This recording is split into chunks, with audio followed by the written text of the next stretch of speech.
Time's up, Admiral. Here it comes. Chevron 1, coded. For my ally is the Force, and the powerful ally it is. Life creates it, makes it grow. You failed, Your Highness. I am a Jedi, like my father before me.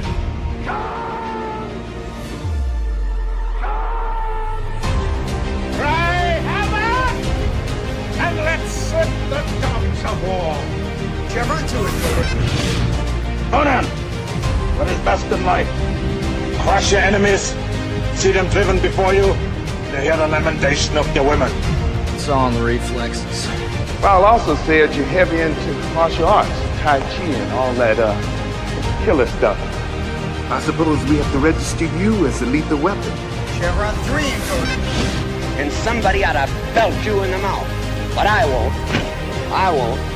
The hell I will. Chevron 4 encoded. Do you expect me to talk?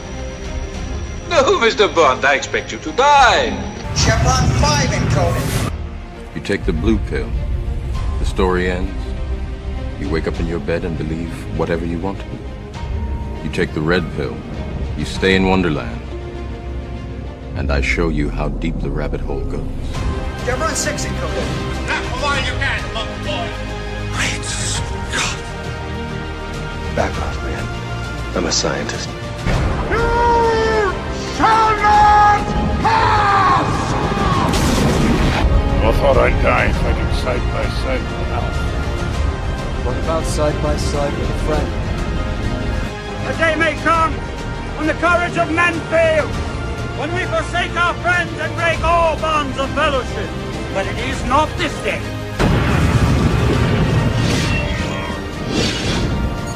Chevron 7 is locked.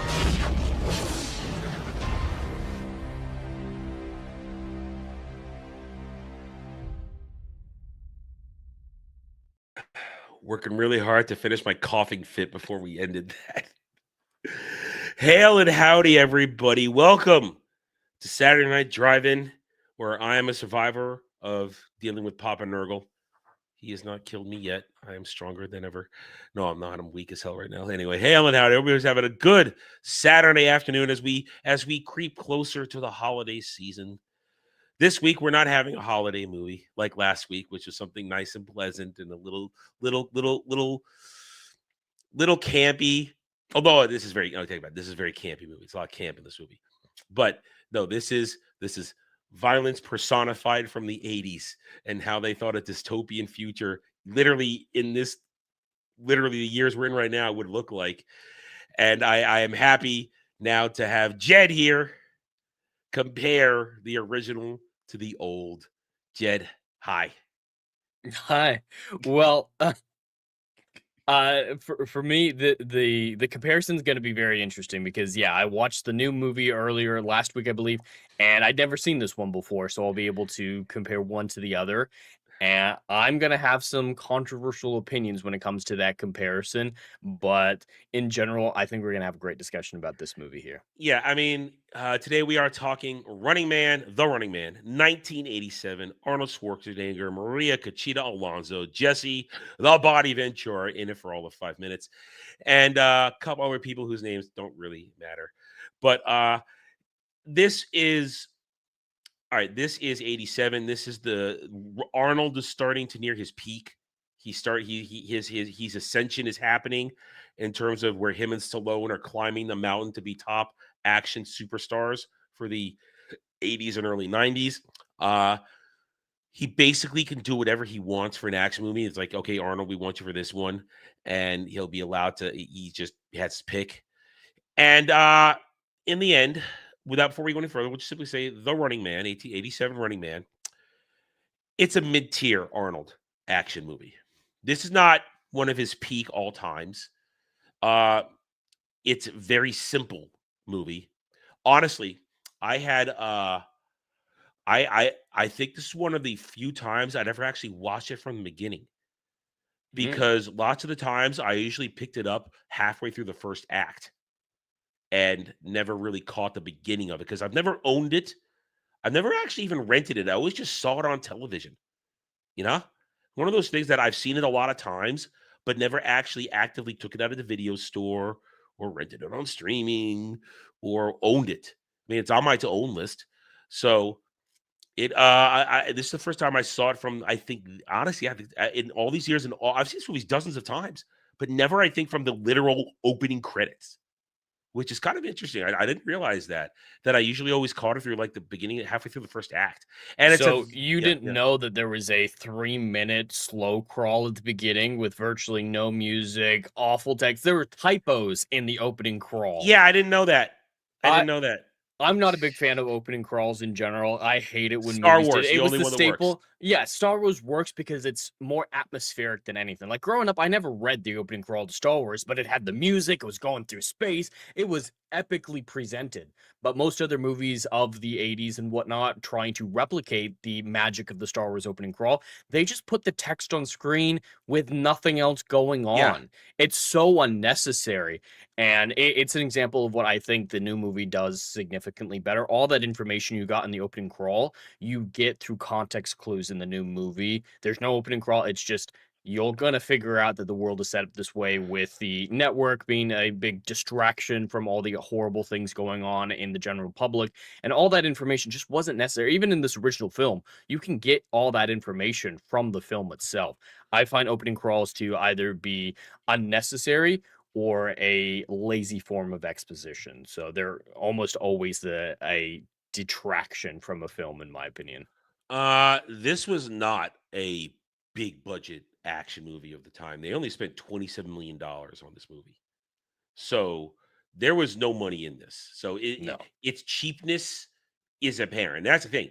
Its cheapness is very clear, but it's that 80s cheap that kind of works, where it's not so much how it looks, it's how it performs in its overall feeling. And this world that they put us in, this 2017 to 2019, very totalitarian, where the government is running, literally government's running everything through television networks, propaganda. It feels as dirty as it is, and it feels as retarded as. And what I really like, and what I do like in this movie, what I find is a good thing, which unfortunately is not resolved very well at the end, is that people are scum. The people of this world are shit. They're so broken and beaten down by the world they live in that they get a thrill from watching people get murdered, hunted down. I mean, you see at one point there is another type of show in there, Climbing for Money, and it's basically dogs nipping at your heels, ready to kill you if you fall off. These aren't games. They don't last a long time. I don't get how these are seasons of reality TV. And even with the Running Man, when you have the old ladies from the audience come up and place bets, and then they're just handed merch for 10 minutes. It's pacification is what it is. It's Well, I it's know, a I dopamine get what the yeah. point of the show is, why they're making them, but none of these ideas seem long lasting. Like just climbing up a rope, how long is that going to take? That's 5 minutes, 20 minutes if it's a really good contender. What's the rest of the show? Well, that's the only other idea of the program we have. The only we know there's other stuff going on in their world, but the only show that gets the attention is The Running Man, Right. because it lasts for at least 3 hours every night, and people show up in droves to bet money on it in the streets and to show up in the studio and get prizes, and it's all well orchestrated to be propaganda and as I said, to dope the population, to keep them pacified in their misery, because and locked in their silos and doing what they can do, because this is a world where there is no art, there is no creativity, everything is state propaganda oriented. And I think one of the things the movie does do well, and I want to ask you, does the remake do it well too? Does it gets that point across that this is a sick and twisted world that is locking down its population, and the population seems to be happy with it. The new movie, I would definitely say accomplishes that. I know this is going to be controversial, but I think the new movie is better. It's not a massively better or anything like that. It's not a blowout difference. I Mhm. can see a lot of the similar things in both films.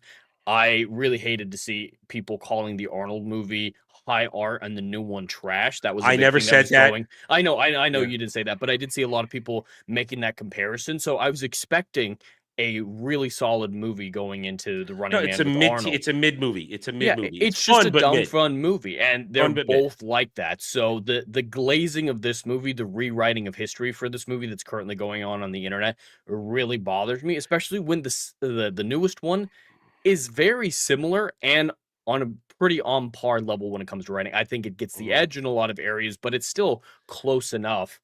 And yeah, the new movie, it accomplishes all that with some tweaks. So in the new movie, the reality TV shows are, yes, opiate to the masses, distraction from everything else going on. But the main character, instead of being a ex-police officer who is framed for this massacre that he refused to be part of, he's a normal factory worker who's been laid off because he has anger management issues that's prevalent throughout the whole film, and his daughter is dying of the flu and he can't get her the medicine she needs. And in this world, all the different reality TV shows, because they show like 10, 15 different Mhm. other TV shows. It's not just The Running Man and a snippet of another one. They really show you all these different options. Anybody can apply to be a part of them, and they're the best way to make money. So the reality TV shows, they're hope for the plebs of this world. They're a way to break free of the slums. So he goes to volunteer for some of these shows to help pay for his daughter's medicine, and he doesn't want to be part of the Running Man, but the main producer sees his anger management issues and like, hey, he'll be good entertainment, and pulls him onto the Running Man, forces him onto that show, and that's how all that happens. But it's the shows are a goal for these people. It is the way out. That's why they're so obsessed with watching it, because they want to see if their friends, if anybody else is able to accomplish what needs to be accomplished to escape their horrible lives. They're dying of the That's a flu. stark difference from It's this one. In the original one, the people watching this show, people getting off on it, they are literally the masses that have been pacified by violence just Mhm. because and also the way they twist it, they make it seem that they, and we know it's a lie with Arnold's Ben Richards, is that, oh, these are criminals and the stalkers are the good guys. No, the stalkers are literally psychopaths that have been Mhm. given licenses to kill and get off on it in various wacky ways. I mean, that one of the things that is cringe of the original, and I will say it, are like the stalker outfits and designs. They're It's ridiculous. retarded. They And are retarded. And with how the stalkers work and the Running Man game itself works, from what I heard, the new movie is more accurate to the book, so I don't know, Yeah, if it this is more aspect that accurate. Stephen King worked more closely with this, and mm, we talked about this recently. It wasn't until recently that I knew that Stephen King wrote the original, because when you watch this one, it's just based on the book by Blah, and that's not Stephen King's name. That's a pen name he was mhm, working under when he wrote that book. So you didn't know that, and he had no real connection to the original '87 version, and was much more involved in this one to make right. sure it was more accurate to his original book. But with this older one, I don't get why it's called The Running Man is a problem that I was having. Is in the new one, the Running Man game is the three contestants, they get presented to the public, whatnot, and then they're able to disguise themselves out, and then they run away. They run from the network building, and they just try to hide among the population, and the population is trying to look for them, get rewards for spotting them with their phones and whatnot. And the hunters are, the gladiators or whatnot Mhm. from this movie, are going out, tracking them down, being detectives, trying to find these contestants who are running out in the world. So it's more being on the run as a criminal or something. So the name makes a lot of sense. And this one, it's more an obstacle course Well, with it's rigged. wacky. This Well, one it's is rigged, but massively rigged. it's a wacky obstacle course. Oh, you want Ice Skate Man? Oh, can you get through the room with Ice Skate Man? There's very little running in the Running Man, whereas in the new one, it's all running. Like, he's constantly running from the hunters, from cops, from Nah. being spotted. And the name, I don't think, makes sense in this old one because of the changes they made from the book. Mhm. That's a fair observation.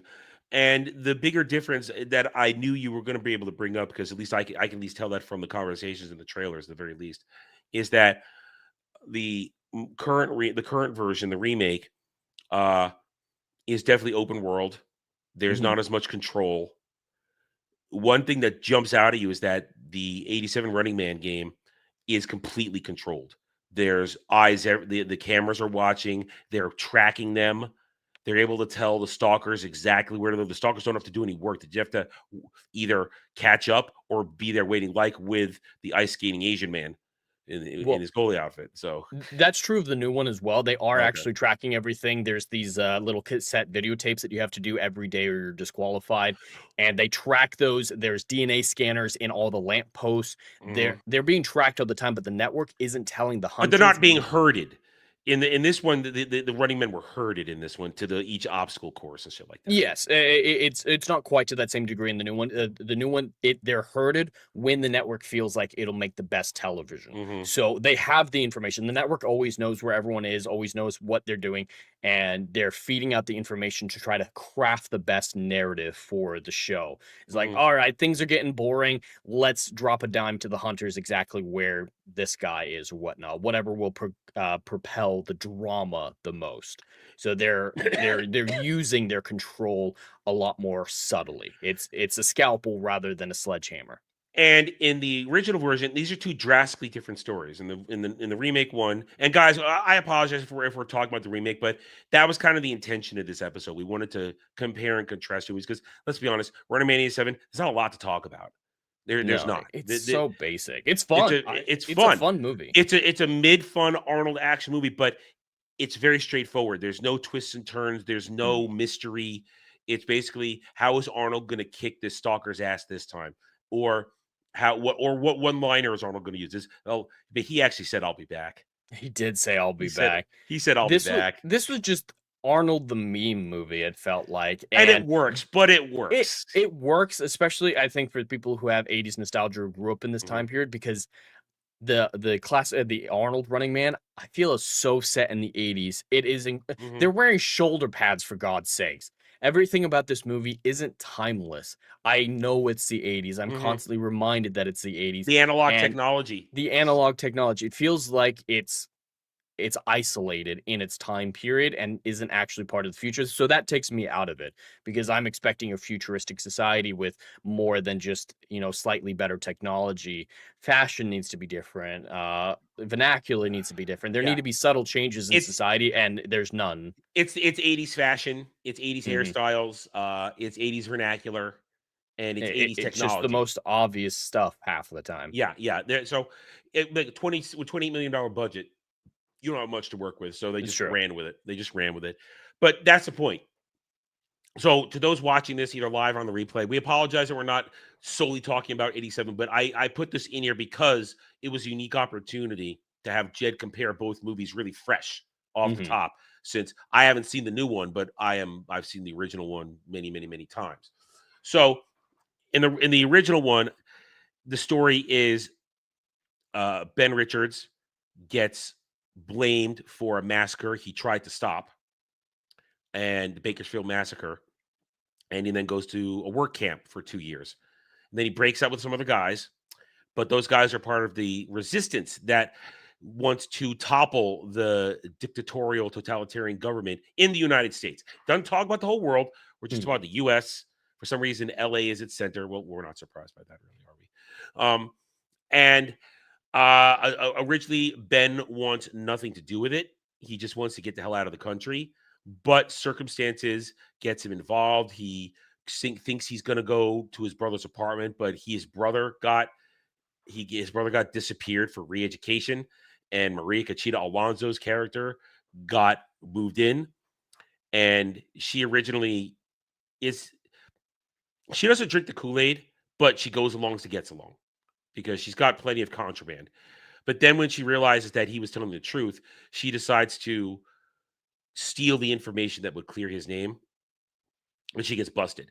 And at this point, everybody involved gets busted, and the dudes who escaped with Ben, Black Guy and Nerd, just called Black Guy and Nerd, they were part of the resistance, and they believe that the communication hub, which it both makes sense and it doesn't make sense, is located in the middle of the Running Man demilitarized zone. Because who goes there? Nobody. But then again, there's no security. So There's a Nerf, lot of convenient things like yeah, that. yeah. And why is the main producer of the network the same guy presenting the Running Man show? Why are the bodies still kept in the Why they just obstacle leave? Why they just course? left them there?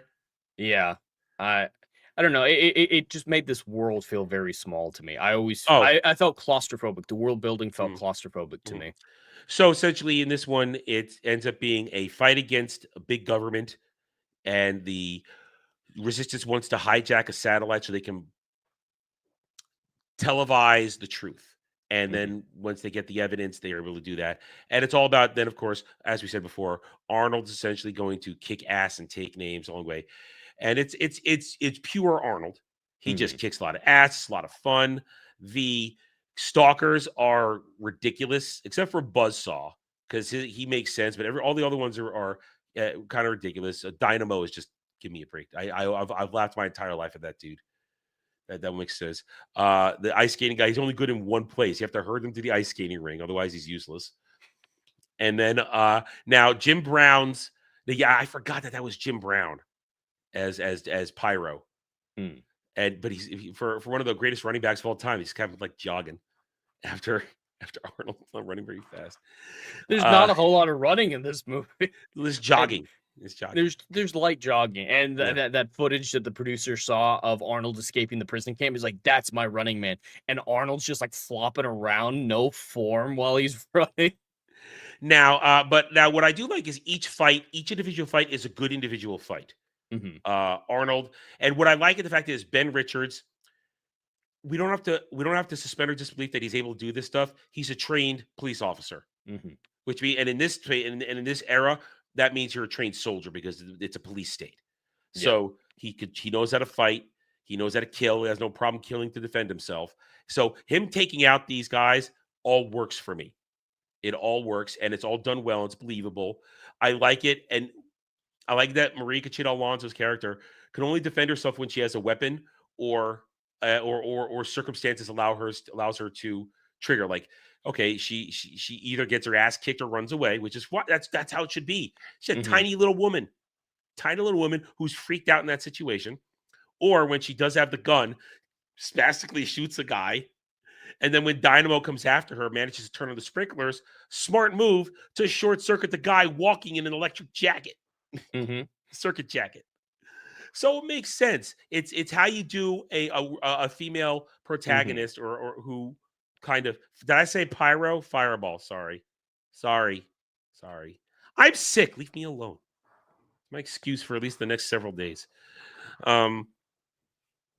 Anyway, it all makes sense, and I think it's smart how they beat Fireball and stuff like that. How he uses her for bait. She don't complain she got used for bait. He was hiding up in the vent, waiting just to yank off the gas canister hose to the gas canister. But it all works. It all works. And Damon Killian is a piece of shit, and you hate him. And I love that. Here's one of the things I do love. All right, first of all, simple first act, second act, third act. First act, complete and total setup. Total setup. Hmm. Second act is the running man game. Third act is taking over the set in the studio in the building to publish the truth. And when you get to the third act, it's all gunplay and firing, and that's more good normal stuff. And what I really do like though is that they set up the whole movie Killian trashing his security guard constantly. And remember this guy, we got to remember the dude who plays security guard, that's Arnold's weightlifting buddy from back in the day. He's in Conan the Barbarian. He's in just about every Arnold movie as either a thug or just there for a reason. So that's Arnold's workout buddy. And I love it. He says, "All right, Sven, you gonna take him on?" He's like, "No, I'm gonna go score some steroids." He just walks off because they could have gone, oh, one more fight, but nope. Ben's just gonna slap Killian into the rocket chair and fire him into hell, and it works. I think it's a nice little turnaround of we've had all the action. Here's a nice, simple, satisfying conclusion to getting revenge on a guy who just tried to have you killed for 3 hours. I talked a lot there. I need to rest. You go ahead, say some stuff. What you got? I don't have a whole lot of thoughts in this movie just because, like you said, it's very straightforward. The plot Mhm. is simple as all hell. Its saving grace is the Arnold action. Like Mhm. the Arnold action movie is a tried and tested formula, and all these movies they know how to deliver Arnold's best performances. They know how to get Arnold into the right type of action sequences and the right characters, and just have fun with it. I could tell Mhm. everyone on this movie was having a lot of fun. I had fun watching it. The action set pieces were actually really good. There were some interesting ones, like the fake fight scene where they made it seem to the world that Mhm. Arnold had died. That I thought was a really decent fight scene. And I'm a sucker for Alien. Alien is my favorite movie now, and seeing Parker from Alien being involved in this, even in his limited role, was a great to see. Besides that, though, a lot of the supporting cast doesn't get me invested in them. I Oh, don't they're care not about supposed to. Yeah, they're the not old there. man in charge of the revolution. Initially, he was just tech guy He we has went a to good get rid of line your though. collar. He has a good line. You have you have the calm, Mr. Spock. You have the calm. The Star Trek. And the guy's There like, was a "What?" couple references like that no one got, like Gilligan's Island and Star Trek. And and here the sad thing is, in 2017, 2019, people wouldn't get those references. In this, you realize that is a similarity in our 2017 and 2019. If you said Mr. Spock, take the calm, there are people that wouldn't get that. Or definitely Gilligan's Island. Gilligan's Island has been out of Mhm. I the think most people zeitgeist. know of Gilligan's Island, but like when you started humming the theme song, most people Mhm. aren't going to recognize that right off the bat. Yeah, you gotta be an old fart like me. So, but I like the proper nostalgic callbacks because that's in reality is 87. Star Trek is in the middle of its resurgence with the original cast movies. Hmm. Uh you're only a literally TNG's about to start. Hmm. TNG's about to start. Gilligan's Island is still relevant at that time because there were a lot of revival movies and stuff like that in the 70s It and was early always on 80s. Yeah. reruns, I'm sure. Yes, it was on Nick at Night all the damn time. So it was so relevant. So that makes jokes, but I find it interesting that those jokes would actually be relevant in our real 2017, 2019, where it's like, yeah, the people wouldn't get that. They wouldn't. They would still get Mr. Spock a little bit, but some people wouldn't. They wouldn't. And people would get, hey, I've heard of Spock, but not specifically you have the con or Yeah. what that means or anything like that. hmm Yeah. hmm Which But is yeah. sad. Now, so you're right. It's a simple, straightforward movie. Very well. I think we could say it's well produced and well made. It's not.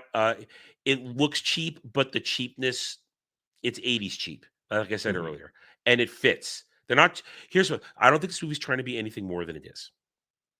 It's exactly what it is: a mid-level Arnold action set piece, and that is where the memories are. And I mean, he just does the one-liners. He was caught up. He was frozen. I'll be back. I told you I'd be back. I mean, it all just is there, and he even gets the girl in the end. Although it is kind of creepy how he's holding her neck as they walk out. That's really kind of a I don't like creepy their thing. romance. Their Oh, it's romance forced. doesn't It's make totally forced. any sense to me. It's Yeah. totally forced. But it was the 80s. You had to throw a little bit of romance in there. Had to put had to the guy had to be something in it. If a kid wasn't involved, there had to be some kind of romance. That's why there's no Should have romance. at least showed her tits then. I don't think Maria Conchita Alonso ever took them out. No. I don't think she did. She did in Predator 2. She did not in Predator 2. Her character's actually pregnant in Predator 2, which is why the Yautja doesn't kill her because you never kill future prey, possible future prey, because the prey needs to continue to procreate. That's the thing. Anyway, that's a different discussion we'll have at some point because we'll do Predator 2 at some point. That's a good one. But so the performances are fine. Arnold is Arnold. Jesse the Body Ventura is a bit of a joke in this. He's barely in it. And there's the whole build-up, Captain Freedom, and Captain Freedom only fights a stuntman and kills a stuntman in there and doesn't actually get in there. And here's where I think this is a fault. When Captain Freedom shows up in that silly outfit, which purposefully silly that he's Mhm. freaking out about, he's talking about honor of the fight, this and that. There could have been a moment there where if they had the time or the effort, they could have had a minor moment giving him something to do. Mhm. But then he goes along and kills two stunt people Yeah, it Snaps one seemed like girl's neck.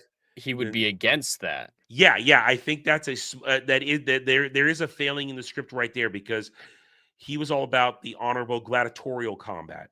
See, what I thought was gonna happen when they were doing that whole, "Oh, we're gonna use digital effects to change the Mhm. faces." I thought they were gonna do something interesting and say, "All right, Captain Freedom, you go in there without your suit and you try to beat him man to man," and then they swap the faces of the real fight. Make Mm. Arnold look like Freedom, make Freedom look like Arnold, and show Arnold killing Freedom, but it looks like Freedom Mhm. killing Arnold. I thought that would have been what they were accomplishing, using Freedom's morals, for lack of a better Yeah. term, against him. And I thought that would have made a lot more sense and been interesting. But unfortunately, Arnold was already out with the rebels at that Yeah. point. So They dropped the ball on Captain Freedom.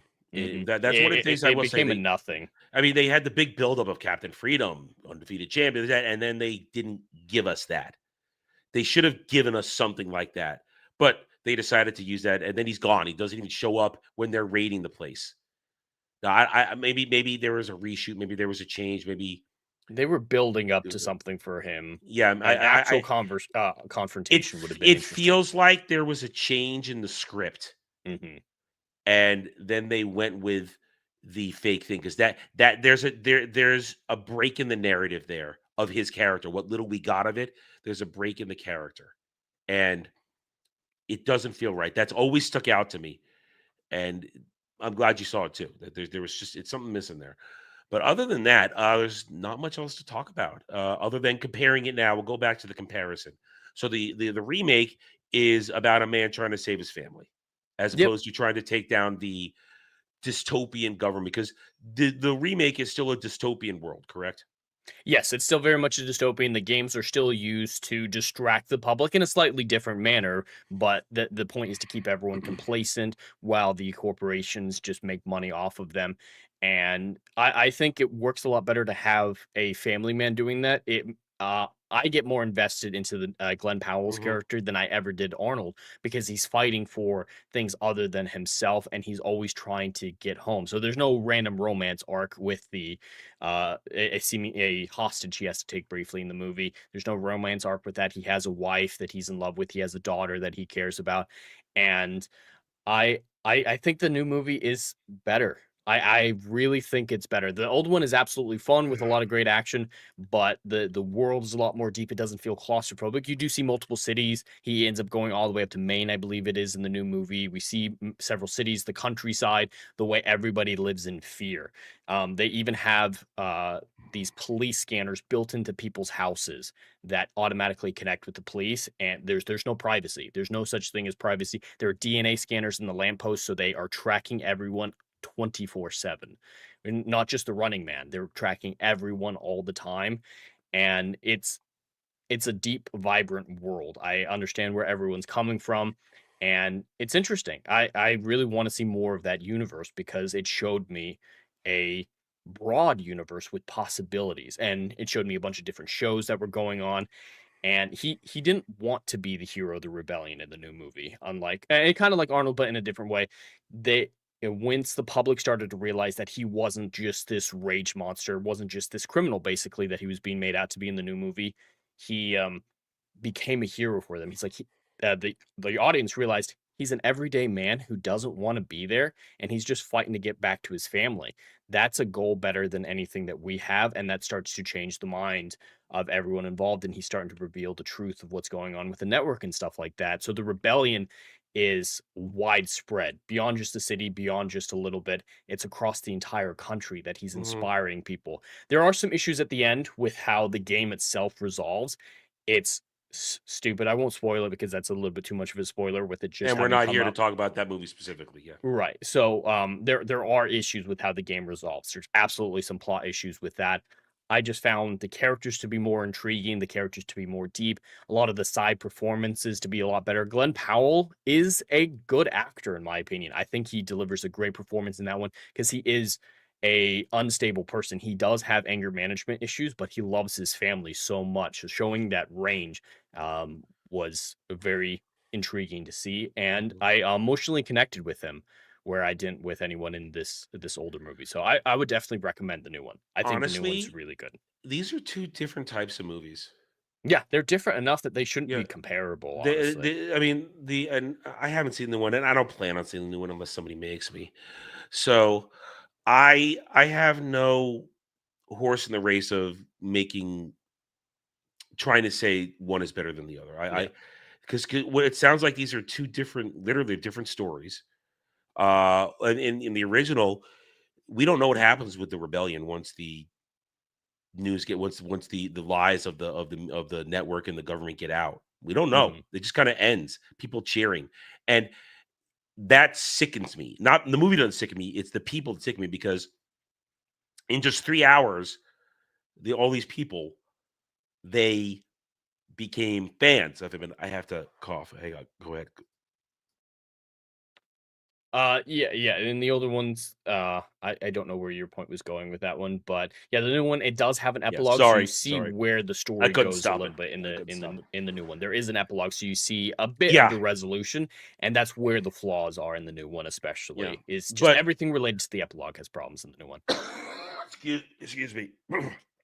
What I was saying was, my point was though, is that what disgusts me is people's behavior in the original movie, that Mm. they're so easily swayed. But I think that, to me, that's kind of the point. They're all sheeple, and they're Mhm. also doped up by this world that whoever's delivering the most violence is who they cheer for. And that's not the story. The second movie, the remake, I got a cough again. Damn it. Yeah, I mean, there is that aspect of it in the new one as well. They're sheep to a certain extent, but like I said earlier, it is a goal. A lot of these people voluntarily join these game shows, and they see it as a way out. Now, the network Yeah. tries to discourage that behavior because the network frames everyone who joins the games as lazy people. It's like, these people didn't want to pay their debts to society. Uh-huh. They wanted an easy out. They wanted to free themselves from the confines of society. Mock them and berate them for being lazy pieces of shit. But it still was a goal for a lot of people because of how much money you could make. It's Yeah. the Running Man, the money that they could have got was $1 billion if you Oh. won. Mhm. And so even with, inflation being insane in that world, that's life changing. That brings his family out of the slums. His daughter's never going to be at risk of the flu again. And yeah, it changes so much about your life that it overrides that reputation And network tries to give. the difference, of course, in the 87 version, once we get to the game itself, it's only a 3 to 5 hour story. 3 hours for the game, probably a couple hours later for the attack on the on the network building. The remake, as you described to me, takes place over days, maybe even a week. It sounds like. I mean, Oh, no. The Running Man game, the season takes place over a month. a month. Okay, a month. So So the goal is to survive for a month. there's a lot more to make sense of getting people on his side. It's a lot easier to Mhm. believe that people are going to start rooting for him over a month Right. than just 3 hours.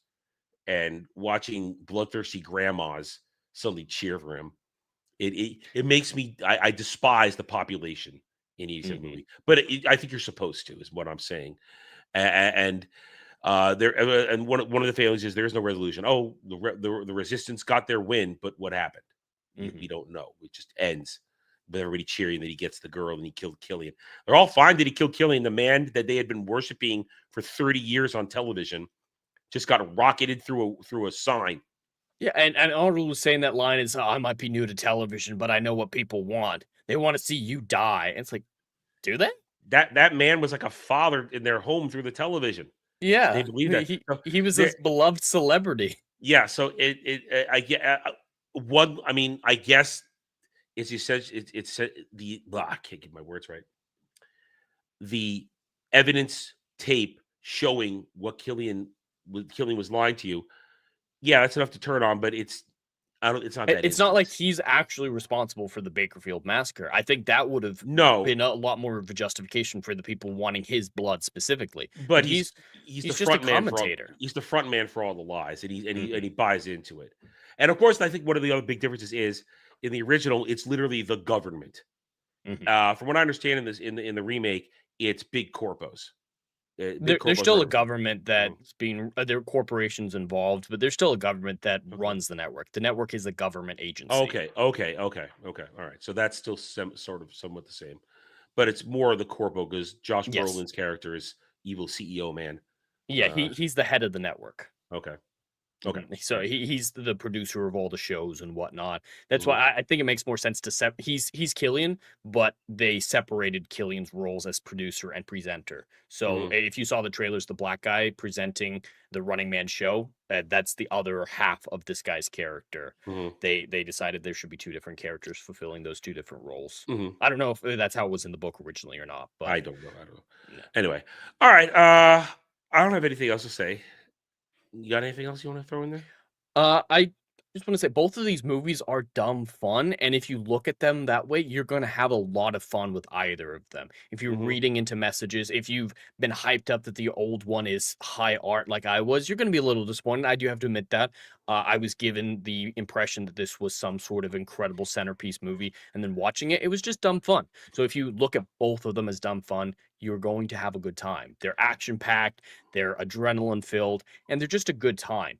But the glazing and the rewriting of history for this one to somehow say the new one is bad, I think is cringe. A lot of people who are just saying the new one is awful and the other one is so much superior is a You flawed know perspective, in my opinion. what I think that is? That's just people still essentially triggered and pissed off at everything for the past 6 years. That Yeah. they don't want anything remade, and even if something is its own thing as a remake, they don't want to like it. Yeah, And they don't want to and accept listen, a remake. and at this point, I think people need to stop being so triggered by everything. We need a return to objectivity. We Mhm. really do. It's time to weigh things on their merits. Do I think that the movie should have been remade? Probably not. I mean, stop remaking things and make new things. Mhm. But there is a serious objectivity problem going on, and people are jumping the gun, and people are they're looking to have their feelings reciprocated from the people that review everything. So a lot of people that review things are going to maybe kind of tip their thoughts to make sure they don't piss off their audiences. Be what they're expected to be. And Yeah. no, there is no political messaging in the new one. It is not Mhm. woke or anything like that. The staple, if there is anything, the idea of the movie is presented by Josh Brolin's character. He specifically says, producers, people like me back in the day, they were so obsessed with giving the audience some sort of watered down message or preaching to them. And that nearly destroyed Hollywood when we needed to realize that sometimes we just need to be entertaining. And yes, his actions from that conclusion are wrong. Making gladiatory games is not the response to wokeness, which is basically what he's talking about, but just to be entertaining. Mhm. And I think that's the ethos of the new movie. It's specifically exactly like he says. People are expecting a message. Let's just give them something fun instead. Mhm. And it's literally said in the film, and I think that's exactly what's accomplished. The new movie is just entertainment. It is just fun. It Mhm. is turn your But brain off, enjoy. It is not political. It is not woke. it's the same mid-level entertainment that the original one was. Just Mhm. mid-level, nothing. It's not breaking the mold. It's not No, creating not new, at all. and it knows what it is. Absolutely. It knows what it is. All right, I don't know what to say. There's no soundtrack to this movie, so we're gonna just move on with that. No, with that. So, and my voice is starting to give out again because I keep coughing. So I'm gonna give my rating. It's my week. Jed pretty much just summed it up pretty well, and I'll add, and I did my summary pretty well a moment ago. That objectivity needs to be understood. This is this is an Arnold vehicle through and through. Arnold is there to kick ass, take names, throw out one liners, look like a badass, shoot guys, beat guys up, and this movie accomplishes that in spades. But with such a simple story, with such a simple premise, with such an uncomplicated run of the three acts, there's not a lot to get invested in. You just get on, enjoy the ride, have a little fun, don't think too hard, because that's what these movies used to be about, not thinking too hard. So, as a mid-level Arnold action movie, which is what I think it is, as much as I like it, it's a mid-level Arnold action movie. I give it a 6.5 out of 10. You're up. Well, that's not far off from me in any way because yes, this is a simple movie that I struggled to get invested in and everything like that, but because it was so simple, I don't think it has any plot holes. There's nothing in it that I think is breaking it. It is just straightforward. Yeah, there's this guy who is a good guy who was accused of being a criminal, so he has to participate in a game show and then accidentally bring apart the revolution that wanted to bring down the government. It's super simple, Mhm. but it's uncomplicated, and so it doesn't fall into a lot of pitfalls, and that's in its favor. I think that's a lot in its favor, and it's just so much fun, just like the new one. The new one I gave a 6.5, just like you did with this one, and I think it is slightly better. But the Arnold movie from the 80s is right there behind it. It is so close, so I have to give it a 6 out of 10. That's fair. And I like the word you said, uncomplicated. Mhm. That's a very good way to put it. It's an uncomplicated movie that is just a simple action movie. That's a Yeah. lot of fun. And anybody that says Running Man 87 is high art, they're smoking some of that 87 crack that Dre talks about all the time. They're smoking that 87 crack. It was not high art. It's just a fun action movie. And there are much better Arnold action movies that are art. Yeah. Arnold has been in artistic action movies that have Like defined a Predator. generation, like Terminator 2. Those are Mhm. movies that defined generations. Listen, that's Stallone. That's a different category. We've already covered Demolition Man, so But hey, listen. the Running Man is Yeah. not risky, so there's no No. reward. There's no Mm. so Exactly. they That's a they great they point. didn't put anything on the line, so they didn't fail at anything, I would Yeah. say. It's a good way. Yeah. Very simple and complicated. So there we go.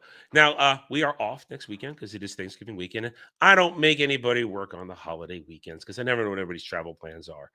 So Jed, do you have a movie for the following week, or are we just gonna wait on that one?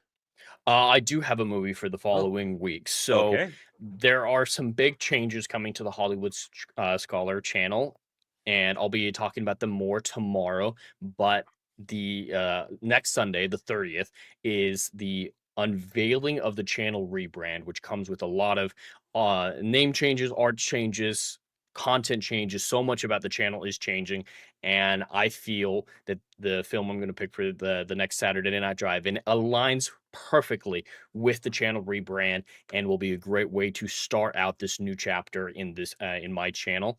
And it's a film that Adam has never seen, so it'll be nice I to think I get know what it's gonna his be. Can I call side it? of this. Can I call it? You You're can gonna make me try. watch Interstellar. You're gonna make me watch Interstellar, aren't you? You're damn right. We're going to be watching Interstellar. I watched that movie when it came out in theater in D-Box. I don't know if you know what that is. It's where the No. seat moves with the movie. Oh, It's really? really cool. And yeah, I watched it right when it came out. I think it's a great movie. There are issues with it, like a particular love speech. There's a speech about how love transcends space and time. That speech is awful, but I think it's going to be a lot of fun and align with the channel rebrand very well. So yeah, we're going to be talking about 2014's Interstellar from Christopher Okay, Nolan. which I have never seen. I have never seen it. So I know some people wax poetic about that movie. So I'm going to finally get to weigh in on it. Now, of course, in the interim, guys, in the interim 2 weeks, then before the week is over, probably by tomorrow afternoon, I'll have it set up. It's that time of the quarter again as we wind down the year. It is time for a Chat Choice movie, December edition, which means one of the rules, the overriding rule is you got to submit Christmas movies. You got to submit them Christmas movies. So that's so Chat Choice movie for December 2025 for fourth quarter 2025 will be enacted. We're going to give you guys 2 weeks until we come back with Interstellar. So you guys are going to have 2 weeks to vote, and then we'll probably do for you guys right before we go on break for Christmas. So that's it. We've already done Die Hard, Wiley Dave. And it is a Christmas movie. It is a Christmas movie, and that was a very fiery episode because we had Mustang on, who does not think it's a Christmas movie, and he and I got into it on that one. You can go watch that. It's on the playlists. So we did do that. We could do Die Hard too. That's a Christmas movie. I've never seen any of the other ones besides the Oh, original. okay. Well, Die Hard 1 is Die Hard. Die Hard 2 is good. Not as much, but it's still a fun movie. Die Hard with a Vengeance is not a Christmas movie because it takes place in the summer in New York. So, but it's also really good. Which Lethal Weapons 2, we could have the argument that was a Christmas one, like we did with the first Lethal Weapon 1. Well, we already did Lethal Weapon with X-Ray Girl, so we've already done that's what I'm saying. So I wish yeah. the second one we could also make. Yeah, that but argument. it didn't. There's no holiday in that one. And Live Free and Die Hard is also not a Christmas movie because it doesn't take place. I would stop there. If you ever go through all of them, stop with Live Free Die Hard, because the fifth one is garbage. It's not even a Die Hard movie. It's not. It's like John McClane's just along for the ride with his son for reasons. It's not so good. But they all the four real Die Hard movies, they all hold up to various degrees. So we'll do them all eventually because they're fun. But so that's it, guys. So I will probably put it up in my community section or post. Now it's called the post section, not community tab. The post tab on my channel with the rules and all that kind of stuff. And you guys will have 2 weeks to submit your votes, and then we will give it to a third party who will make the choice. And remember, Christmas movies, and try to be like Christmas movies, nothing too line crossing. So the rules will be there. You can have it. It's your chance to make us watch stuff. I've already chosen what my Christmas movie this year is going to be. I've already chosen mine. So that should be fun. It'll be fun. It'll be fun anyway. So my voice is giving out. So thank you guys for joining us today. We appreciate each and every one. We thank you for being here. Hit those like buttons, subscribe to the channels, and we'll see you tomorrow on Roundtable episode 200. Until then, guys, take it easy.